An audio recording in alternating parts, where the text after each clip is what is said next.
Just decide to make an upgrade. Welcome back to the Upgrade My Classroom podcast. My name is Kevin McKellar, the host, and this is the show where we teach proactive mental health and personal development strategies for teens so that teachers and education professionals can come to the show, learn, and then literally upgrade their classroom and teach a better decision-making framework to their students. And this is episode 100 and the first one of the new year. And what an amazing guest do I have for you today. So I am bringing on my college professor, Professor Michael Salzman, and he was my euphonium teacher for all 4 years of my undergrad.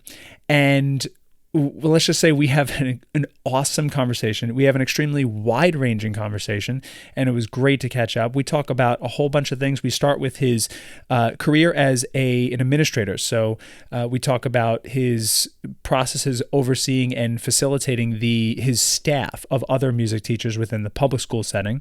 We talk about his career as a college professor and what he does to work with students that might be facing some emotional issues, being away from home, not having any friends, and then being expected to perform the tuba on stage in front of maybe a few hundred people. So that's definitely some things that we kind of hash through, and we also talk about his teachers, his past teachers that he's had, and his experiences that has shaped him not only as a teacher and a musician, but as a person in general. Michael Salzman has served on the music faculty of Hofstra University since 1993. At Hofstra, he teaches tuba and euphonium, directs the brass ensemble and tuba euphonium ensemble, and teaches in the music education program. For 33 years, he has taught music at every grade level from pre-K through college, and recently retired as the coordinator of performing arts for the Syosset Schools. He is a past president of NYSSMA, the New York State School Music Association, having served as president of this association of more than 5,000 members in 2018 to 19. Alongside all this, Mr. Salzman is a professional tuba player, having studied and performed with some of the greatest low-brass artists throughout history. So without further ado, let's get into my wide-ranging and fantastic conversation I had with Professor Michael Salzman. Professor Salzman, welcome to the show. Thank you so much for being here. Thanks for inviting me, Kevin. I'm excited to spend some time with you.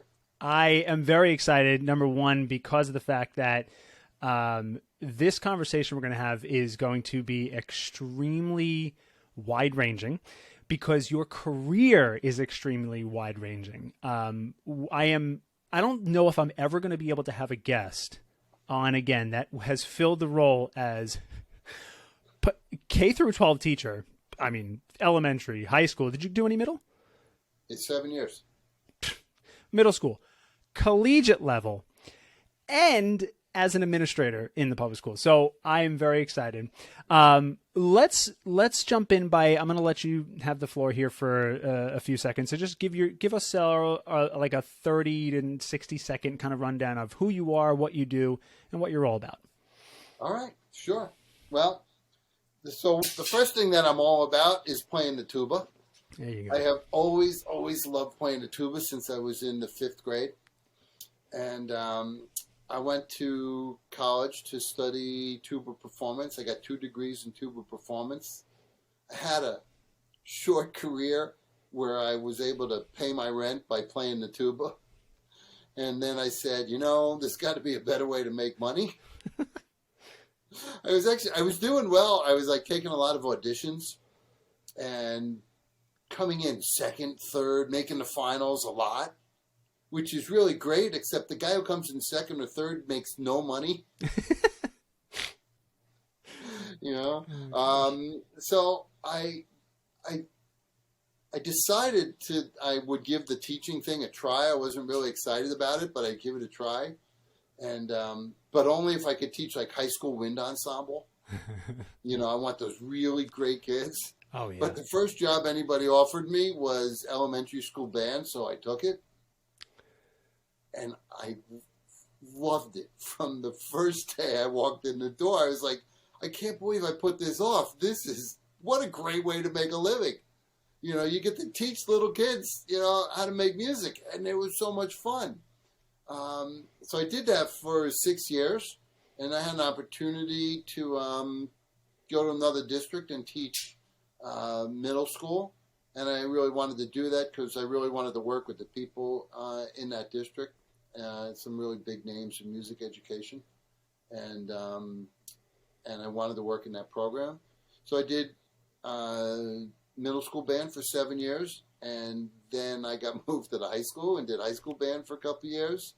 And at that point, my supervisor retired, and I got tapped on the shoulder to take over the supervision of the arts program in a great school district, 6,500 kids. And my mindset was, I love the fact that I can have a really important effect on my 150, 125, 185 students, depending on the year. But as the supervisor for the district, all of a sudden the work that I was going to be doing was going to affect the arts education of 6,500 kids. And that was just a big draw to me. So that was like my public school career, you know. But almost that whole time, I was also teaching at Hofstra University. So I got to work with college students on tuba and euphonium. And for the first many years, I only taught private lessons, but I picked up a few ensembles. And now that I've retired from public school, I'm doing even more work, and I'm teaching music education majors and really enjoying that work. So there's like the public school path, and then there was the college path. But I haven't stopped playing the tuba, so I play a lot, and I work hard at it. And so there's like another path that's always part of who I am and what I'm doing. As we spoke about offline, the entrepreneurial in all of us as a performing artist and even teachers, I feel like there's, if you're not necessarily a music teacher, it is strong. The entrepreneurial force is strong with us. By the way, I will obviously give more context in the beginning of this show, but there was this one college student, that you had that just must have gave you a really hard time, right? What was his name? Schmevin? Pevin? Oh, right. Melvin. Mekala. So with that being said, I worked with you for 4 years, and it's funny because when I walked in to my audition, I look back on that whole process and to see how naive I was actually going through the collegiate audition process. But I walked in and I said, "Oh yeah, you judged one of my NISMA competitions." And I look back on that now. I'm like, you probably should have known, who your professor was before you took the audition. But besides that, I made a really good choice. Either way, you've been a part of the Long Island education world and the music education world for so long, and you've had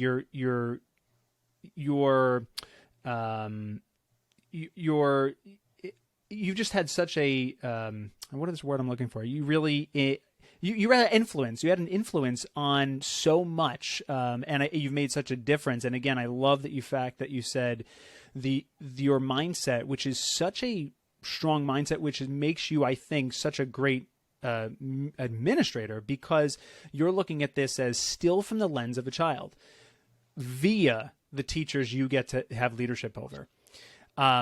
With that being said, I'm curious, we'll get into more of some of the issues that you've dealt with specifically with children, but since you have such a unique administrative perspective, what has been maybe some of the common threads with working with teachers and obviously adults that are, you're their boss? What is, but you're not just a boss, you're a boss of a music teacher. So there's so many different nuances there. Have you found any type of type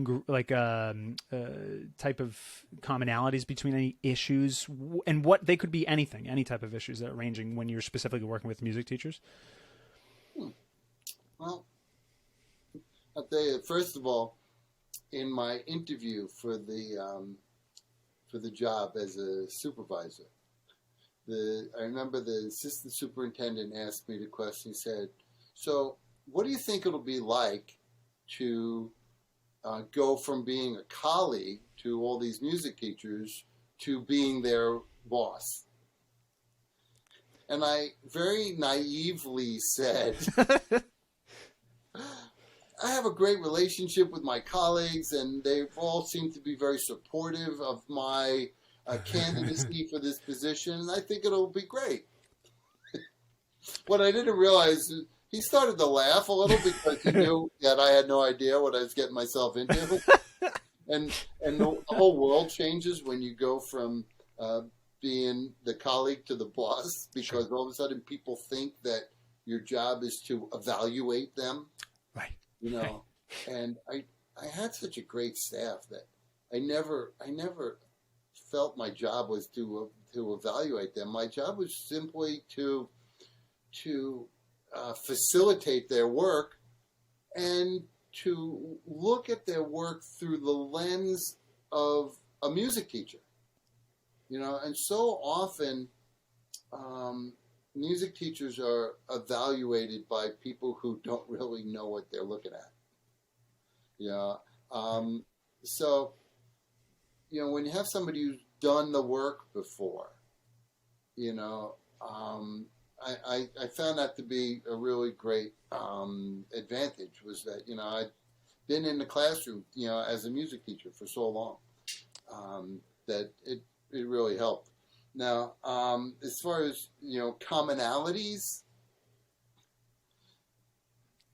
I supervise music and art, which means I supervised divas and artistes. Right. Great people. Sure. Really great people. But all of us in the arts are artsy. Right. And that's kind of a different mindset, and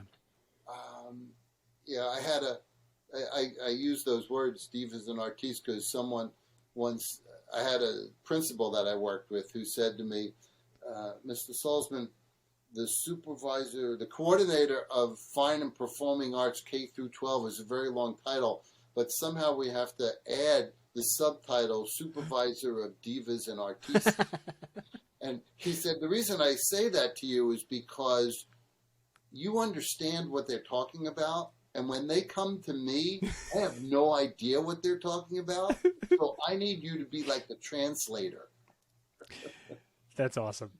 Look, when you're passionate about what you do, especially if it's in the arts, right, then it just soaks up who you are. And all the teachers I ever worked with were just so excited about the opportunities they had to present to their students, and create opportunities for them, So I love supervising, music and art teachers, and working with them.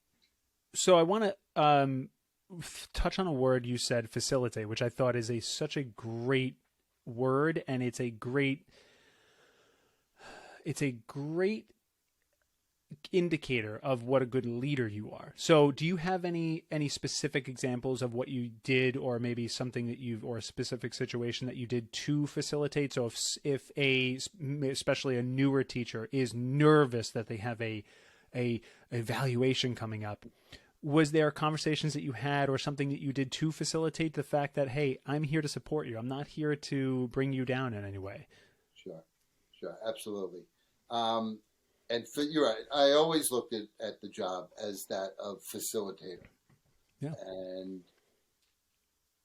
50 to 75% of the job was sitting behind a desk doing that work, making sure calendars are in place, that programs are being produced, that paperwork is getting done, that trips are being approved, that arrangements for the trips are being made, that everything is in place, that supplies are being ordered, to make sure that we have the instruments we need and the art supplies we need. So that kind of work really facilitated the work of the teachers.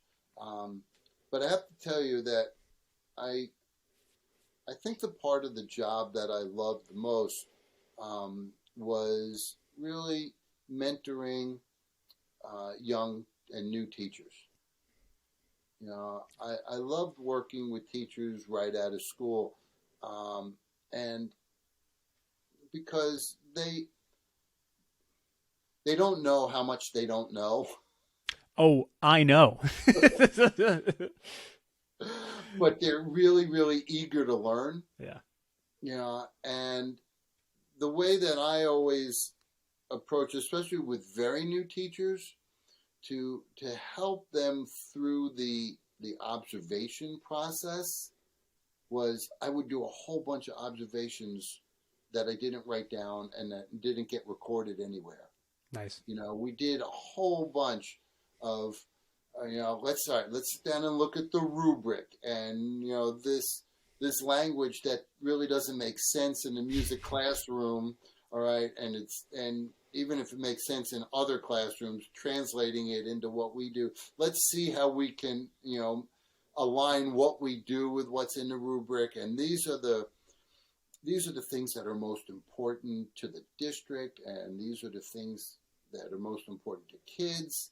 And we would do a whole bunch of these before we would sit down and do the official one where we had to, write stuff down. So I always made sure that, teachers were comfortable, before we got into the observation process, so that they could be comfortable in doing their best work, but also in seeing the process as one that is designed only to be helpful, and not so evaluative. The teachers who are really struggling and maybe don't belong in the profession, which I don't know if I had 2 or 3 of those of the hundreds of teachers I supervised. That's great.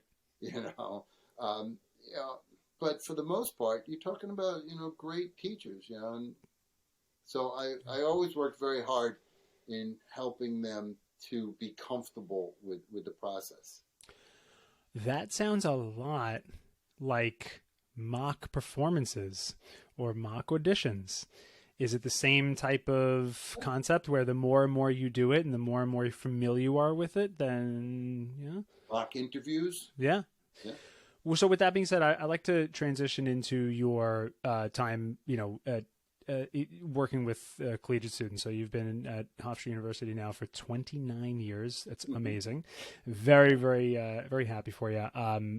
My 4 years with you were really transformative. I made a very lucky guess and a very good choice to go to Hofstra, because again, my sole focus at the time was, I'll play euphonium, but I want to be a music teacher. It's funny. I want to be the high school band director, and I started working with you, and, before we started recording, you mentioned that, you've really been doing a lot of, like mock performances or performances. Now, do you have your students perform in front of the studio of other tuba and euphonium players? So, performing is really important, and most of my students are music ed majors, and I try and instill in them the understanding that you are spending every day of your career on a stage. You have to be able to perform. You have to be comfortable standing in front of a large group and commanding some respect, and making the event engaging. Every single day you have to be engaging as a teacher, or you lose them. So that's so important. So we do a lot of things. One, all my students do solo performances every year. That's great. in front of an audience, on stage, lights in your eyes, blackout in the house, walk out on stage, learn how to take a bow. Yep. We do all of that. But we get together as a group once a week to play ensembles. But I also try and use that as an opportunity for students to play for each other, and talk about, what they're working on. So everybody gets to hear some music, that they're not working on, and think about what they might want to work on next. Yeah. So with that being said, thinking about not only their next performance or the next piece that they want to work on, or different ways to approach it, but thinking about just performing in general. You did mention there's, I think, some tactical strategy to why we perform specifically with the lights in our eyes, with the blackout in the audience, and actually have a real performance and get used to doing that. Not only just to perform, but to get better at performing in itself. So I'm curious, again, on the show, we talk a lot about mental health. We talk a lot about social and emotional issues that students at any age, or even individuals, teachers for that matter, people, human beings that may have. For me, and this is why I wanted to have this conversation with you, for me, I've realized one of the biggest issues in my performing abilities is, I'm going to say stage fright for a very lack of a better word, but my ability to perform at my level that I was practicing. Now, you and I both know, as musicians, you can play it, 110%, but when you're performing, it's always going to be at 98, right? So we got to get it to 120 to get, right? Because that's just the nature of performance. For whatever reason, it's and it doesn't have to necessarily be nerves. It could be just the excitement, right? Of, I'm excited to play. So the adrenaline's pumping, the palms are sweaty. And of course, the biggest issue was the shortness of breath. That for me was I think a real deal breaker, to the point where when I auditioned at Rutgers for my doctorate program, which I didn't go on to do, I did get accepted, but played at the absolute best I've ever performed. It was unbelievable. I was like, how did I? Oh, right. I was taking beta blockers, and and it was an amazing experience. I don't necessarily recommend or condone that. It's not I don't know that I want to. Yeah, no, and all it is everybody. No, right, and all it is just a little bit of a lowering of the blood pressure. That's literally all it is. But besides that, that's just what happened. But like, it was unbelievable, and I said, that's wrong. That's wrong, because it's more of an internal issue. I'm like, why am I so physically not? I'm like, I'm not scared to play. I'm not scared to play in front of my other peers in my university. I'm not scared to play in front of my mom, right? But for some reason, physically, I'm right. And I realized that there's just way too much work to do, and it's on the deeper meaning of, what do I associate myself with being a musician? So for me, it's this: I put all of my self-worth into playing the euphonium. So if I did not play well, then I was not a good human being. I was terrible, because that's all I did. That's all I worked on. So have you had other experiences? Because we didn't really get to go down that rabbit hole too much. This happened really after, in my time at Liège and obviously, prepping for that. So have you ever had any other experiences with other students that were so debilitated performing because of their emotional connection to whatever that may be, something going on in their life, or from, my perspective, like, have you ever had something like that? Yes. So, because I've been teaching private students, for so long, I've seen so much. Yeah. So, bunch of areas to go into. So first of all, one of the things I always work on with my students, because I believe it is the most important aspect of being a good player of a wind instrument, is breathing. We work so much on breathing.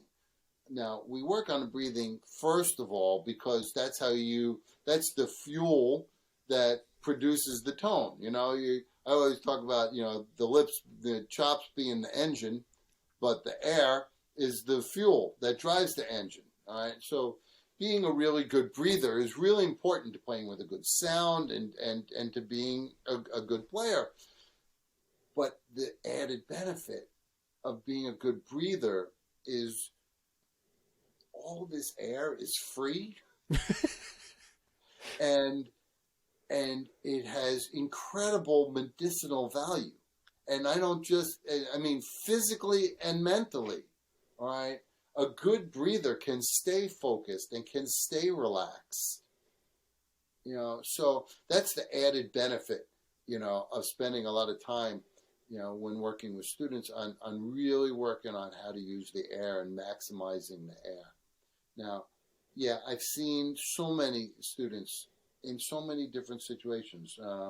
Students facing the loss of a loved one.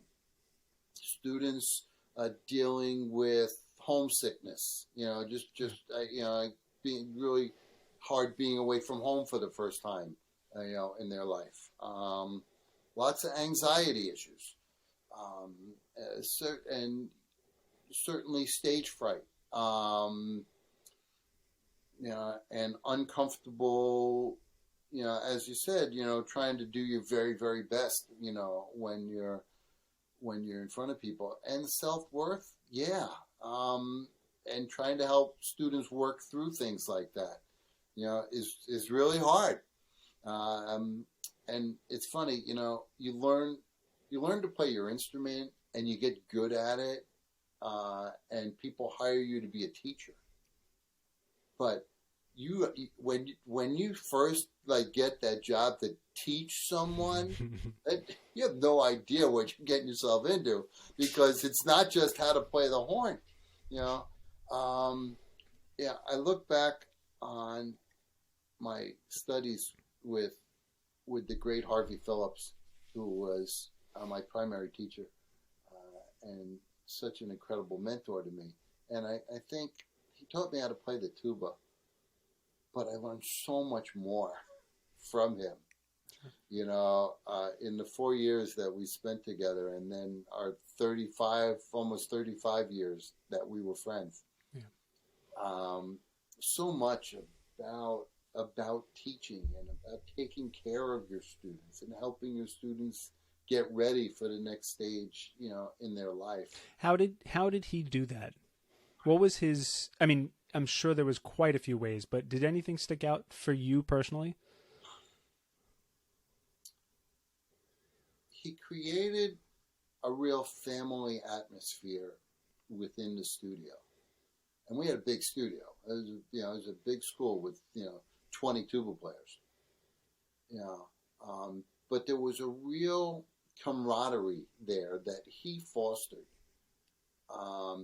He fostered it around his dinner table, out at his ranch. He fostered it, within the studio. He fostered it by creating a common area where many of us would practice. Sometimes 4 or 5 of us practicing in the same room.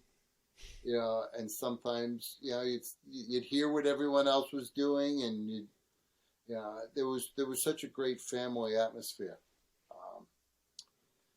He also really understood the value of food. No, Go on.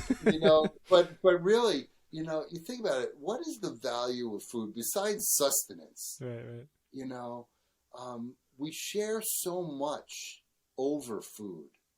That if you really want to have a serious conversation with them, invite them over for a meal. Go out to a restaurant. Food is such a great facilitator. And then when you're talking about food, here's the connection to the arts. All right. There's food, and then there's food. All right. There's McDonald's, and then there's gourmet food, And when you're playing your horn, Do you want to be presenting to the audience McDonald's? Or do you want to present to the audience real high quality Wagyu beef that somebody really took great care in preparing? You know, when you sit down at a really fine restaurant, all right, you know that there was a chef who had great training and really great ideas about how to prepare and present food. And you taste that in every bite. You know, when you listen to a performer, right, you could tell if they're spitting it out, you know, or if they took the time to really think about every note, every phrase, you know, the recital from the beginning to the end, the piece of music and what it's trying to say. And those are all things that really help. Those are all things that really help students work through, you know, mental issues and the kind of things that block us, you know, from doing our very, very best. Now look, there's only one Joe Alessi, and Joe Alessi is the only person that I wonder if he ever in his whole life missed a note. I know. You know, I wonder that too. I love to listen to him. He's so great. For those of you who are not musicians, Joe Alessi is the principal, or has been the principal trombonist of the New York Philharmonic for many, many years now, and is like the best trombonist in the whole world. But I think I know where you're going with this. Go ahead. Well, where I'm going with this is one of the exciting things about music, you know, and it really has to do with music, but it's really about preparation for anything.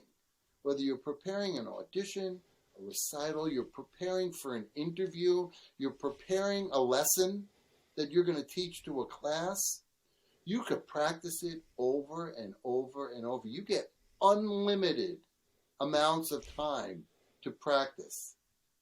But at some point, the light goes on and somebody said go, and you got to get it done right then.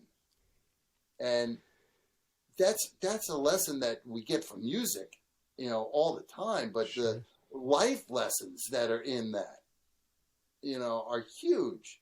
You know, you could spend countless hours in a practice room, but at some point you got to walk out on a stage. You get one more shot at it, you know, and it's, you know, and you'll be as ready as you are. And it's the same thing if you're making a sales pitch to a client.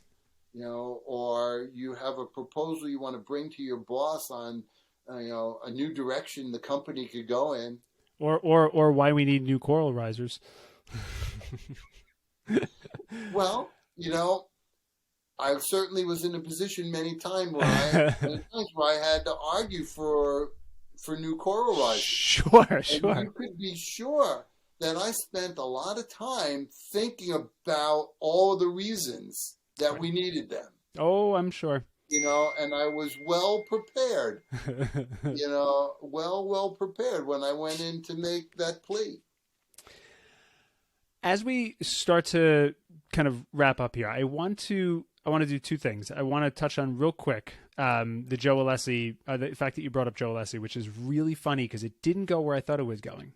Joe Alessi's thing, I've heard him say actually more than once, so I'm assuming it's one of his things, but is when specifically dealing with stage fright due to a very complicated mental conversation that person is having with them, he would say, "It's your job.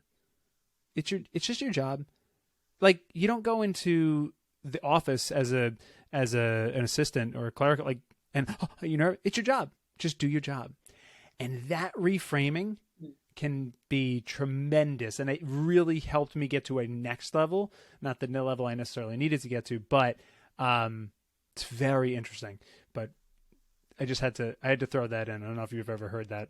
No, I certainly remember a time when I was younger where I would get nervous for a performance.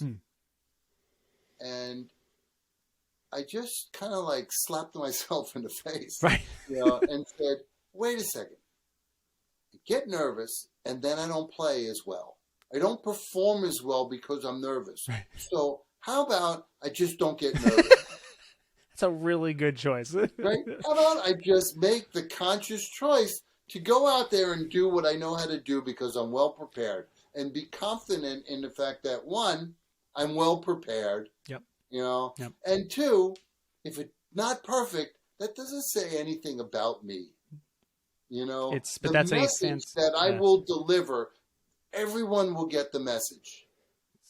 It's a fantastic reframing. I'll give you one more. I remember I played a recital, and one of my former teachers was there, and I was so excited that he came. And afterwards, I was kind of shaking my head a little because, I missed some notes here and I missed some notes there. And he kind of said, "Salzman, what are you talking about?" I said, "Let me tell you something, Salzman. A garden is a beautiful thing. That doesn't mean that every petal on every flower is perfect." Wow. I learned a lot from that analogy. That's a good one. I've seen a lot of beautiful gardens with a lot of imperfections. Now, who said that to you? His name was Larry Sobel. Okay. He was my high school band director. Yeah. And he was a remarkable world-class clarinetist. Okay. And we later in life became, very close friends. We did a lot of great work together. I'm going to ask you one more thing here, because I wasn't going to ask you, but the fact that you just said that analogy, that's really interesting. Going back real quick to Harvey Phillips, was Harvey Phillips really, I just surmising here, a master of analogies? Or maybe not. Yeah, he really was. Okay. He really was. So do you think, go ahead, please. Well, he was, besides being at the time the world's greatest tuba player. Right. He was so committed to creating opportunities for his students, for other players of his instrument. And he was an incredible marketing genius, and a great entrepreneur. He figured out how to make a living, as a tuba soloist. My God, how can you do that? And he taught us so much, about how to make a living. Like one of the things he said, to us all the time was, look, play your very, very best. Play great. But if you're a jerk, nobody wants to hire you. So if you show up, with an attitude, and you're not fun to hang out with, when during a break, then people aren't going to want to hire you. Yeah. And they'll more than happy to take the second best guy who they love to be with.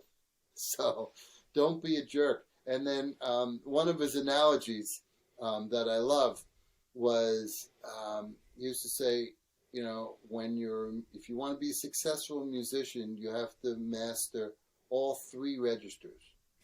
You have to master the high register, and you have to master the low register, and you have to master the cash register. And he made analogies like that all the time. Yeah. And then the only reason I kind of asked was because I feel as if, from an educator standpoint, that is a fantastic tool in order to get a student out of their own way, and just being able to say, okay, this, like, you're having this problem, let's compare it to something, the completely, and for something else, right? Like, now for something completely different. So I just feel like being good or even great at making analogies for students at any age, I feel like that might be a pretty powerful way to to help when there is some issues that are not necessarily tactical on the instrument or tactical in the school books or tactical, that is an emotional issue that a student's going with. I don't know if you agree with that or not. Well, one of the most powerful things about teaching music are connections. There are so many connections to history, to communication. When you study the arts, you're learning and so much about so many different things. That when you can use analogies to help students to make those connections, you can help them. You could teach them to play a scale, and once you explain the importance of learning a scale, and why it is going to become the foundation of so many other things they're going to do later, you can now make an analogy that connects that to public speaking. If you're going, maybe you really want to be a great public speaker, or maybe you want to run for student government, well, what are the scales of public speaking? Do you take, do you dress well? Do you pause when you're speaking? Do you think about what you're going to say and figure out the inflection that you're going to use, in every sentence, just like the musician needs to think about the phrase? Do you think about where you're going to breathe, where you're going to stop and pause, where you're going to speak a little faster to generate excitement? So those kinds of analogies, and connections are something that the music teacher can make that students don't get out of a whole lot of classrooms. There's a lot of classrooms where students don't learn things that are going to really affect their life. They're learning things that might help them do really well on a test that they have coming up. But, are they things that are going to really affect their life? And probably the one thing that teachers need to work on, is that I think is most important is communication and the ability to communicate. And we can teach that in music. We can teach kids to communicate through music. And I think that's just so valuable and so helpful in so many things they'll take on with them the rest of their life. And with that being said, it was an absolute pleasure communicating with you, sir. This was such a, it's funny when I texted you and said, hey, we got to have you on as, one of my first guests for the Upgrade My Classroom podcast here. I didn't, I was like, yeah, it'll be great. And then as soon as we started talking, I was like, oh, this is going to be really, really good. So thank you so much. I want to ask you one more thing before we go. Is there, because I know there are some resources that you might want people to take a look into what it is that you do and what things you've recorded and things and the other things like that, and where to find you. So where can people kind of find you on the internet, and what can they see when they look for you? Oh, wow. Okay. Well, a couple of years ago, I built a website. All right. So please go to my website, nice. Which is salztuba.com, SALZ tuba.com. So there's a lot of stuff on there that I put up. And there is also a recording that I put out a couple of years ago. I did a project a few years ago that I had been waiting to do for maybe 20 or 30 years. And I always wanted to put together a solo album, and finally, it's probably about 6 or 7 years ago, I said, I now have the material that I really want to record. I didn't want to record stuff that other people had done, but I had a couple of pieces that were really important to me. Some of them honored my teachers. Several of them were pieces that were written for me by composer friends that really meant a lot to me. And and you can find my album at my website. And the name of the album is Saul's Tuba. Very apropos. Perfect. Well, listen, Professor, it was such a pleasure. Really, really great connecting with you. I love that you called me that. Oh, one of the things that's really cool about teaching is you become friends with your former students. Yeah. But it doesn't matter how friendly you become. Getting them to call you Michael is like so hard. Right. Maybe Mike. I have a name. Right.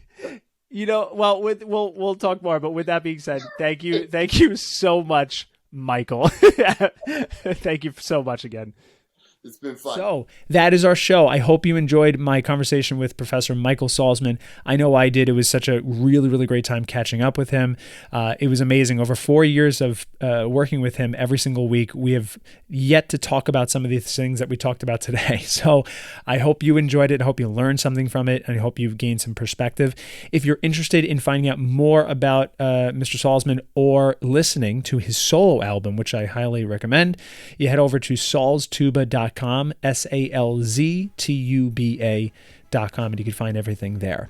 If you like today's show, please let me know by leaving a rating and review. That will help me tremendously. Not only be a better host, but it'll be help more people actually find the show. And if you really like this, please share it with somebody who you think would gain as much value as you did. So thank you so much, and I'll see you next week on the Upgrade My Classroom podcast.